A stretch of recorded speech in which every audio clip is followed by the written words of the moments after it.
Black CEO walks into luxury store to shop. Staff hands him janitor's uniform. Later, he fires them all. He walked in quietly, just like anyone else would.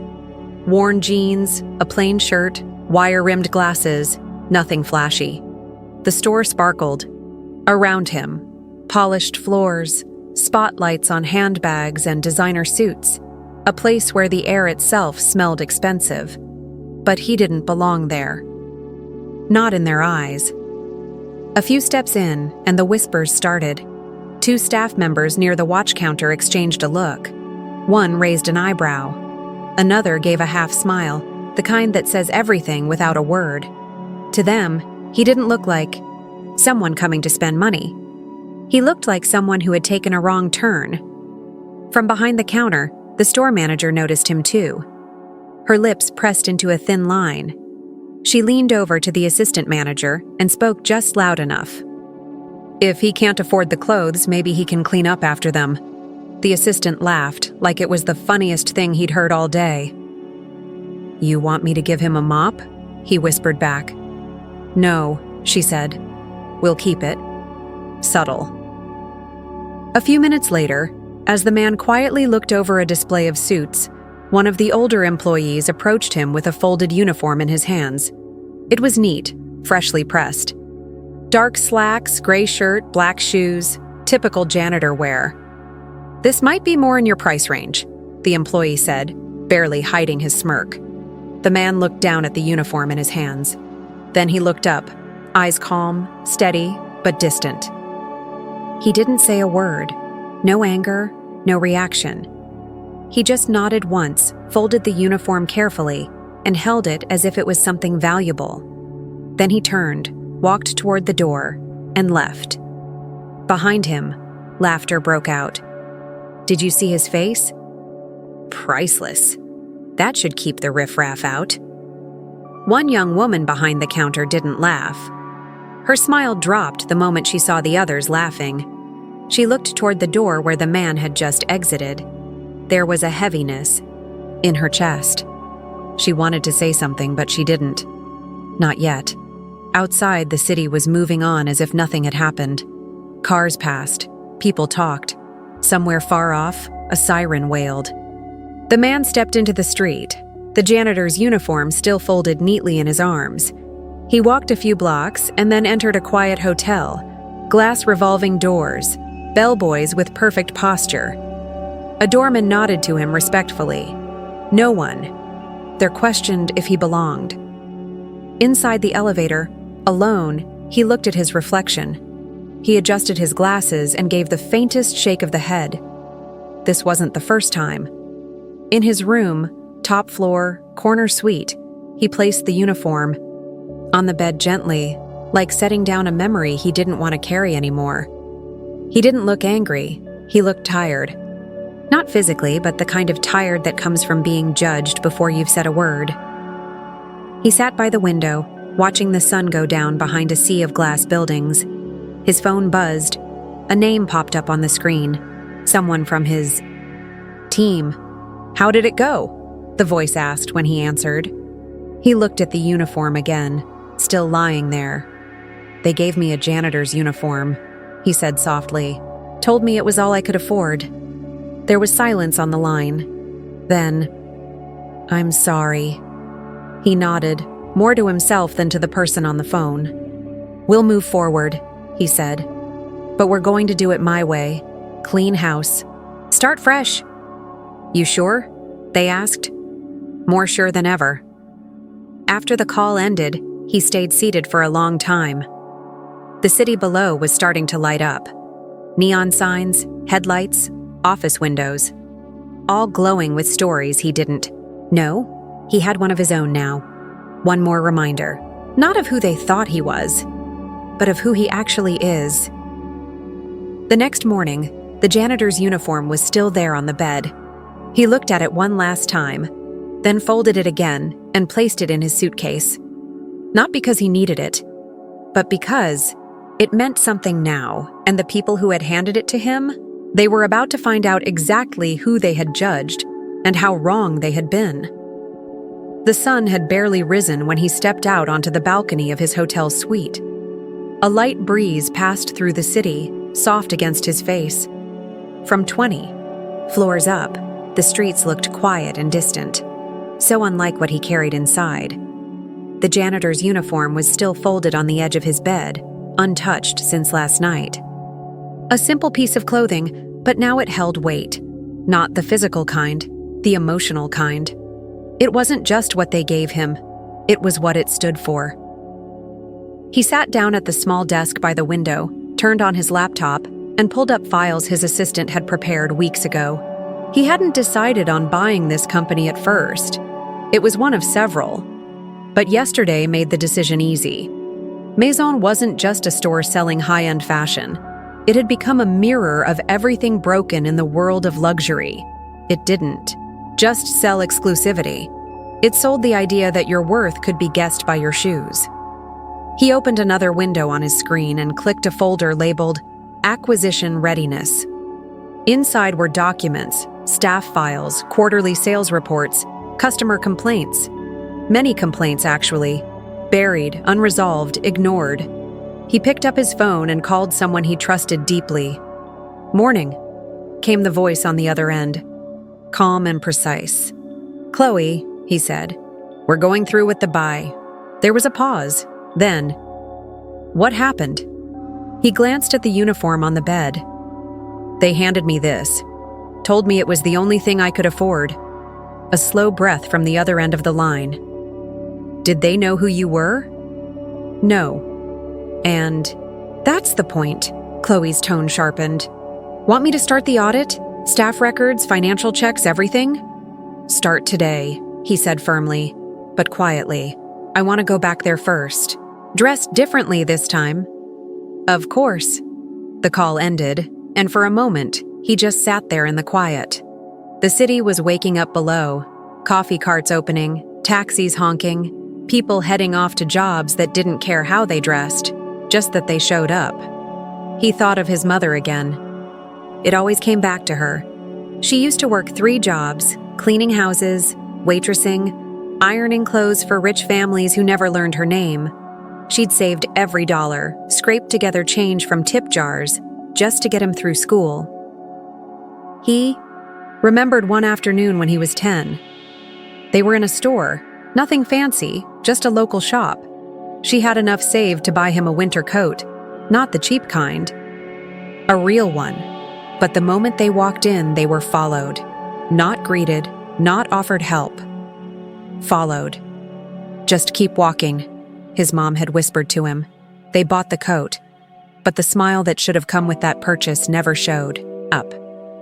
It had been stolen by suspicion, erased by a cashier's judgmental glance. He had carried that moment with him ever since. And yesterday? That wasn't new. It was just louder. He stood and walked to the closet. Today, he would wear the version of himself the world liked to take seriously. The one they listened to. The one with power. A navy blue Tom Ford suit, hand-stitched in Italy. Crisp white shirt, platinum cufflinks. Italian leather shoes polished until they gleamed. His watch, a gift from his board of directors after his firm closed its 10th major deal, clipped around his wrist with a soft click. He looked in the mirror, not because he needed to, but because he remembered what it felt like to look into a mirror and not see the man they thought he was. A boy, from the projects, with a dream. A dream people laughed at before they knew it had teeth. Now, they'd learn. Not through shouting, not through revenge, but through clarity, through action, through the calm, steady correction of a system that thought wealth had one face and one voice. He picked up the janitor's uniform and placed it in his suitcase. Not to wear, to remind himself. He texted Chloe again. "Start the investigation.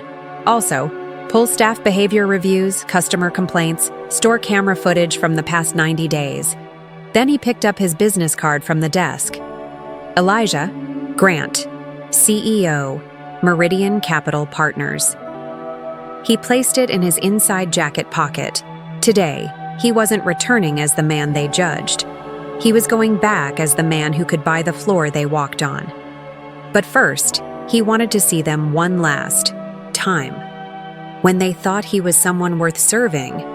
And then the real change would begin. The next morning, the store looked the same polished floors, same soft music humming through the speakers, same carefully folded sweaters arranged like art pieces. But something was different, not in the store, but in him. When he stepped through those glass doors again, he didn't just walk in, he arrived. The security guard at the entrance stood straighter this time. A silent nod replaced yesterday's suspicious glance. The staff near the entrance looked up, eyes catching the tailored suit, the smooth leather shoes, the quiet confidence in his posture.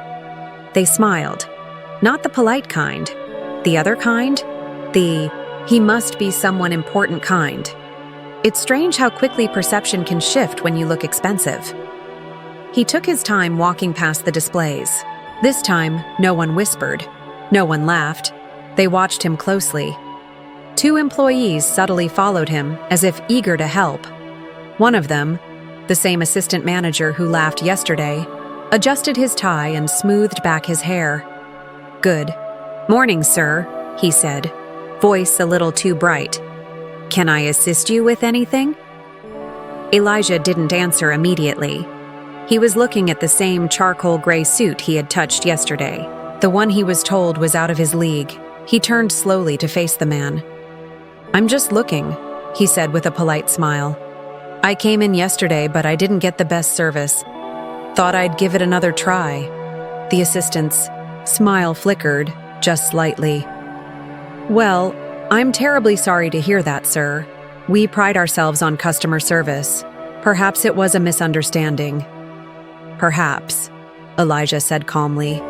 From across the room, the store manager, the tall, icy one, spotted him. Her eyes narrowed, studying his face. She whispered something to another employee, who hurried away to the back room. She approached quickly, her heels tapping sharp against the tiles. "Welcome to Maison," she said, with the practiced grace of someone who thought they had power. "My name is the store manager here. If there's anything you need..." "I remember you," Elijah interrupted gently. She blinked. "I saw you yesterday," he added, not unkindly. "You didn't think I noticed?" The manager tilted her head. "You must be mistaken, sir. I wasn't working the floor yesterday." "You were," he said, eyes steady. "You just weren't looking." Her smile froze, but she recovered fast. "Well, if there was any issue with our staff, I'd be happy to personally make it right. We don't tolerate anything less than excellence." "I'd like to look around," he said, ending the conversation. She stepped back with a slight bow. "Of course." He moved past her, making his way toward the same counter where he had been laughed at. Behind it, the youngest staff member, the only one who hadn't joined in yesterday, was restocking accessories. She glanced up and froze. Recognition hit her eyes instantly, not just of his face, of what was happening. "Hello again," he said, voice quiet but kind. She looked nervous. "Sir, can I help you with something?" "I hope so," he said. "You treated me with basic kindness yesterday. That stood out." "I didn't do anything," she said quickly. "You didn't laugh. That's more than most." She looked down, embarrassed. "It didn't feel right." He nodded. "It wasn't." They stood in silence for a moment, surrounded by expensive leather bags and watches behind glass. Then he reached into his inside pocket and pulled out a card. "If you're ever interested in different opportunities," he said, placing it gently on the counter, "feel free to reach out." She looked at the card, then back at him. "Have a good day," he said, then turned and walked away. Behind him, the store manager and assistant manager whispered again. "Who is he?" one said under their breath. "I don't know," the other muttered. "But he's not just another customer." Near the front door, another staff member was watching. One of the older ones, the same man who handed Elijah the janitor's uniform yesterday. He stepped forward now, his smile wide, too wide. "Sir," he said, "may I offer you something from our newest arrivals? Italian leather, limited edition." Elijah looked at him for a long moment. "Yesterday," he said. Slowly, "you offered me a uniform." The man's face twitched. I must have been mistaken, sir." "You weren't," Elijah replied. "But thank you for confirming." Then he turned and walked to the exit. As he reached the doors, he stopped and looked back one last time. Not at the products, not at the walls. At the people. They didn't know yet, didn't realize the man they tried to push out yesterday now held their future in his hands. But they would. Soon. Because Elijah Grant wasn't just a man shopping for a suit. He was the man preparing to buy the store. That night, Elijah didn't go back to the store. He didn't need to. He had already seen enough. Instead, he sat in his suite at the Ritz, city lights flickering beyond the glass, while his team went to work. In another room, Chloe's voice echoed softly, over speakerphone as she coordinated the internal audit from 3 time zones away. They had done this before, many times. But this one was personal. "Elijah," she said, "I've got something for you." She emailed over a document, and when he opened it, he felt a slow, familiar weight settle over him. Customer complaints. Dozens of them. Some formal, some anonymous. Some written in frustration. Some in pain. They came from people of every background. Teachers, artists, entrepreneurs, even tourists. All describing the same thing. Being followed, ignored, judged, and sometimes humiliated inside that store. Not once, not twice, but again and again. "I thought maybe it was just me," one complaint read. "Maybe I really didn't look the part, but when they handed me a cleaning catalog instead of a product list, I knew." Another customer described being watched so closely while browsing that she left in tears without ever touching a thing, and every single complaint had one thing in common. They had all been quietly buried. Elijah closed the document and stared at the ceiling. It wasn't just one bad day. It was a pattern, a culture. "Let's move on to the staff files," Chloe continued. He opened the next folder. The first name was the manager, the one who smiled with sugar in her voice and poison in her tone. She had glowing internal reviews, written by other managers. But when they dug deeper, inconsistencies appeared. Missing petty cash, suspicious discounts, phantom returns. "She's been skimming," Chloe confirmed. "Small amounts over time, quietly, but the total's almost 90,000. Next was the assistant manager, the one who had laughed loudest. Turns out, he had his own system. He routinely took credit for other employees' sales, especially new hires who didn't know how commissions worked yet. He'd tweak the entries just enough to make sure the numbers tipped in his favor.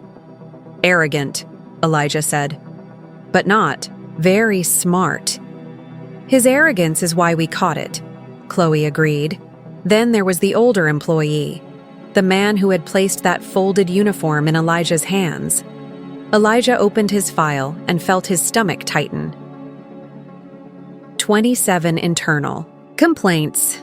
27, all about racial profiling, following customers, refusing returns, forgetting sizes when helping certain shoppers, all quietly resolved, all swept under the rug.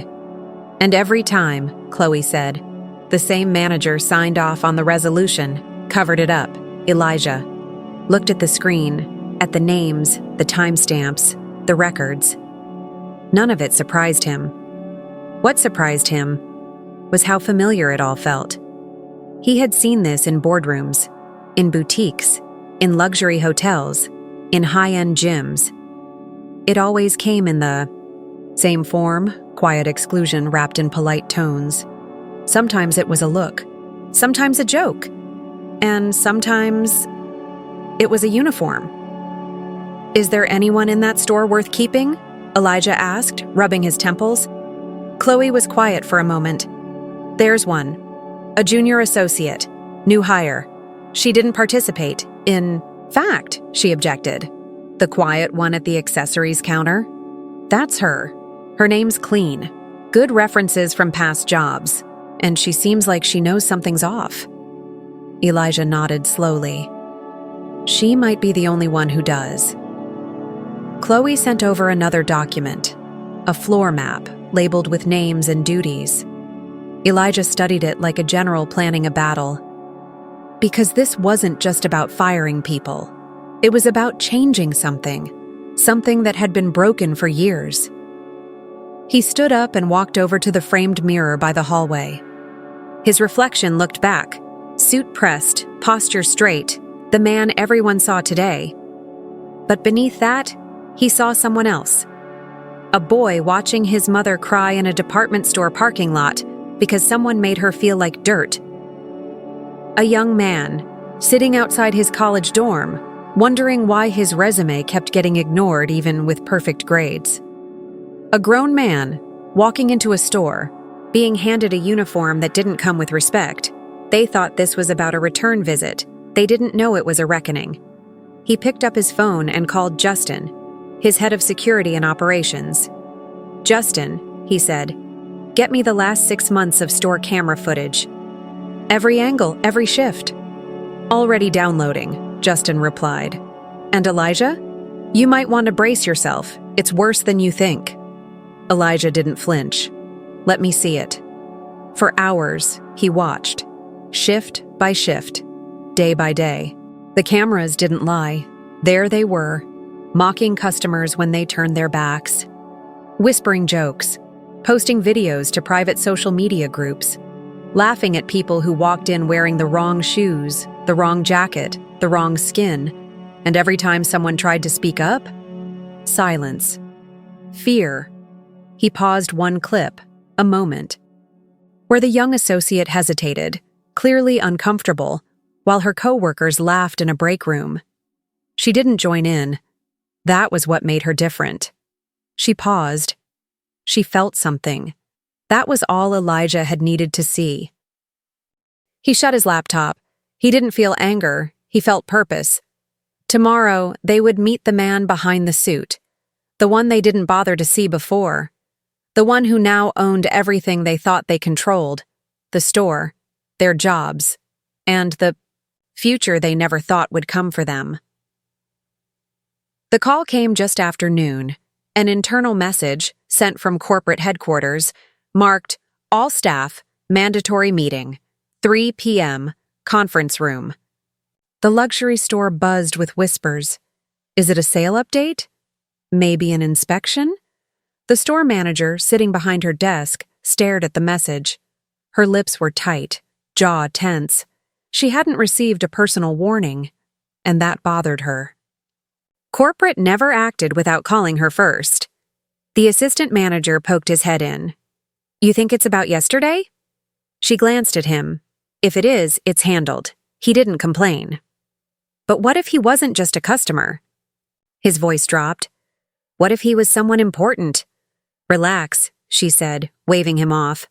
"Rich men don't care. If anything, he probably laughed it off." But she wasn't as sure as she sounded. Across the floor, the older employee, the one with the smug grin and the sharp tongue, checked his reflection in a mirror and smoothed down his shirt. "Let them call a meeting," he said to no one in particular. "Maybe they're promoting me." No one laughed, not even the new girl behind the counter, who sat stiffly at her station, staring at the floor. She hadn't forgotten the look on the man's face, the quiet way he carried himself, the calm, heavy silence when they handed him the uniform. And then, how he returned, dressed in power. There was something in his eyes, something she couldn't shake. At exactly 3 p.m., the staff gathered in the conference room upstairs. It was Rare to see them all together. Managers, sales staff, even the cleaning crew. The room buzzed with nervous energy. Then the door opened, and he walked in. The room fell completely silent. No name was spoken, but every face recognized him instantly. Gone was the plain shirt and wire glasses. Today, he wore a deep charcoal suit. Not flashy, not loud, just undeniable. The kind of suit that didn't ask for attention. It commanded it. Behind him, a woman entered, tablet in hand. Chloe, calm, precise, focused. "Thank you all for coming," Elijah said, his voice steady. No anger, no raised voice, just presence. "My name," he said, placing a simple business card on the table, "is Elijah Grant, CEO of Meridian Capital Partners. As of this week, my company has acquired Maison's parent group, and that includes this store." The silence deepened. Some staff looked around, unsure if this was a joke. Others already knew. Deep down. "I visited this store twice," Elijah continued. "First as myself, but dressed in a way that made me invisible to you. I came again the next day, dressed how you expected a customer to look. Your reactions told me everything I needed to know." The manager opened her mouth, but Elijah lifted a hand. "I'm not finished." She froze. What followed was a full internal audit. "I know what's been happening here, not just yesterday but for years. The buried complaints, the discrimination, the theft, the manipulation." He looked directly at the older salesman. 27 unresolved racial complaints, all signed off as misunderstandings. The man paled. Elijah turned to the assistant manager. "And you. Dozens of commission logs falsified, social media videos mocking customers. One in particular, me, has over 50,000 views. With the caption, 'This is all he can afford.'" The assistant opened his mouth. Nothing came. "Out. And you," Elijah said to the manager. "You were in charge. Every one of those actions happened under your leadership, some directly encouraged by you." The manager's composure cracked. "I had no idea." "You did," Elijah said, his voice still calm. "You just thought no one important would ever hold you accountable." Chloe stepped forward, opening her tablet.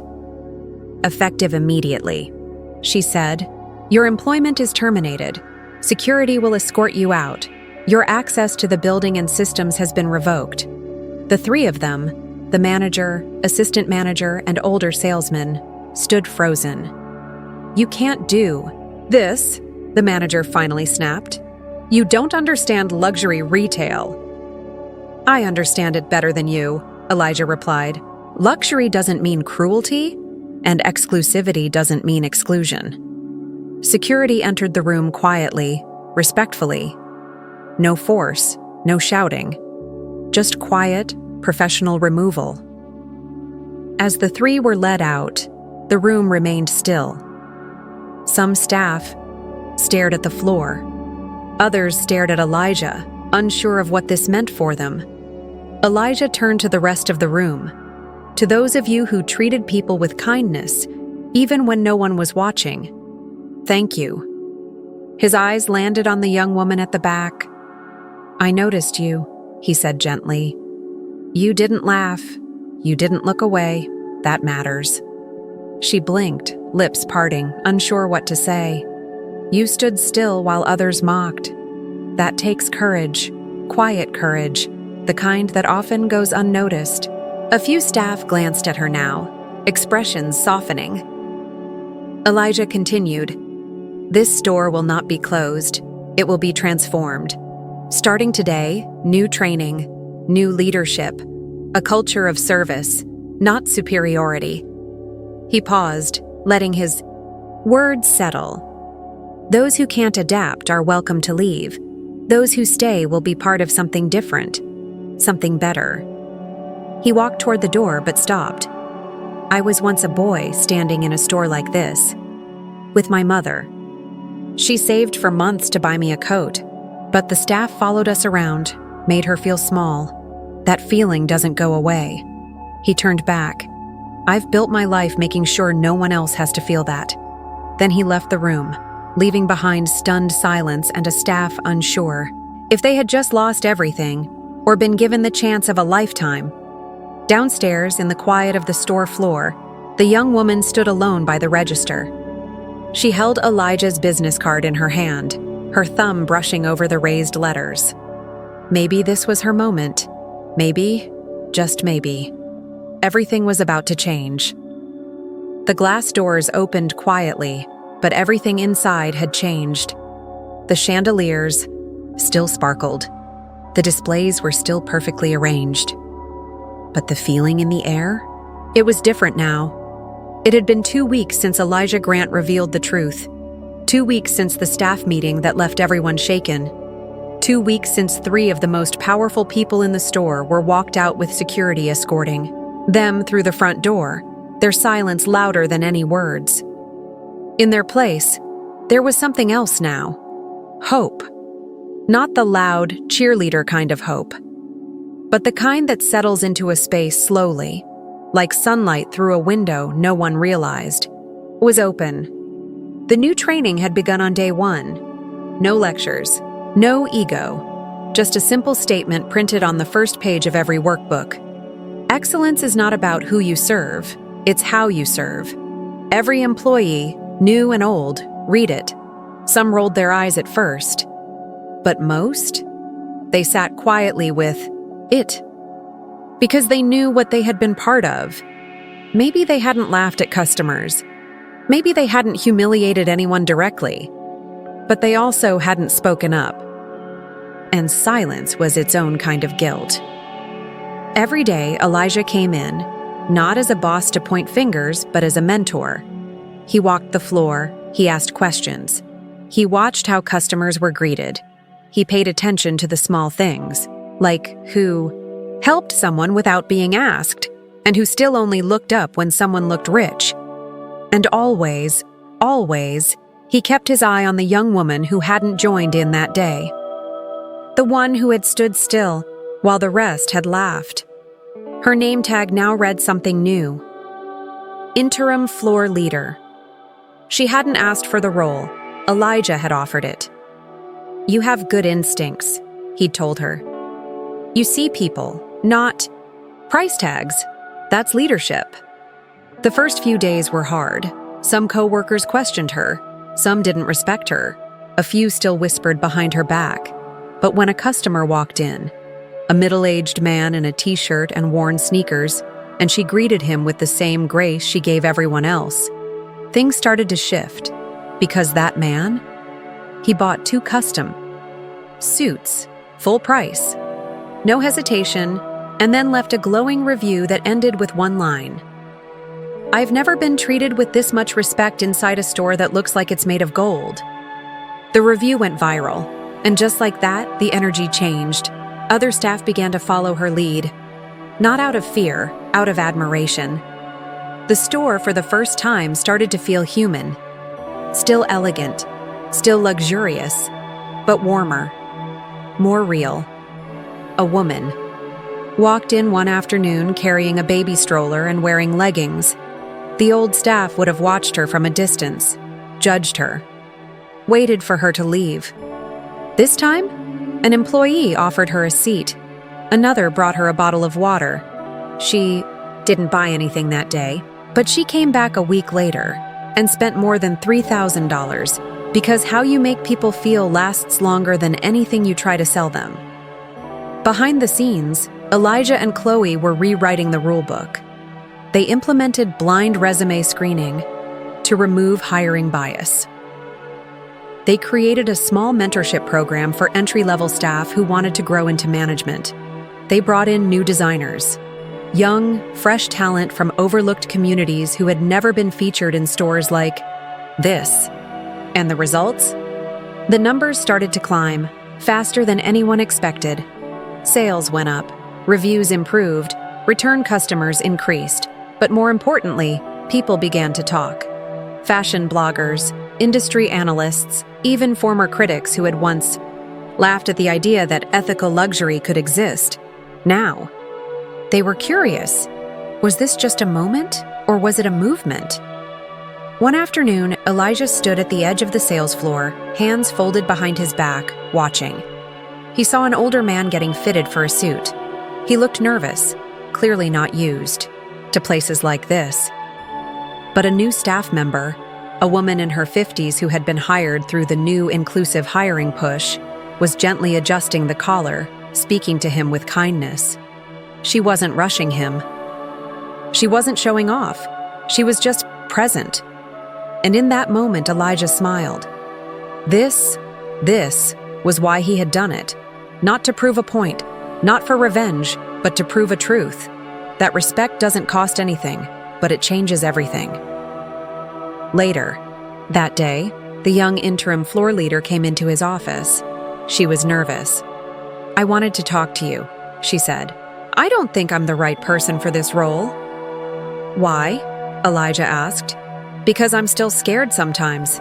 Scared to speak up, scared to make the wrong call. I don't feel like a leader." Elijah leaned forward. "You think leaders aren't scared?" he asked. "They are, every day."